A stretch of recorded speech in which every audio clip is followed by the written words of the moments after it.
çaçın çaykalan, gözlerine culduzlan, kara sana otsalan. Topla beni bir ayağım, acı sözle sen ayram. Başım tögerek varam, sıfatın göz alımdan, yüreğimden boşamam.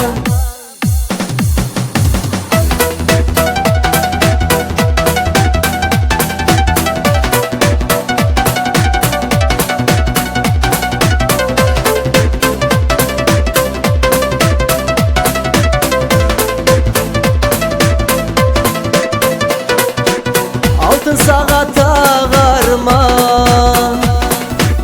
gümüş kamar alırma, kıyın günde koymazma, yolunu carıtırma.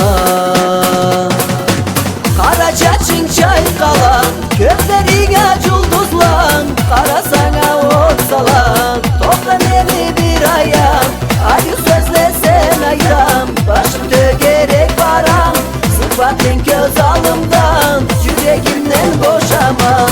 Kara çaçın çaykalan, gözlerine culduzlan, kara sana otsalan. Topla beni bir ayağım, acı sözle sen ayram. Başım tögerek varam, sıfatın göz alımdan, yüreğimden boşamam.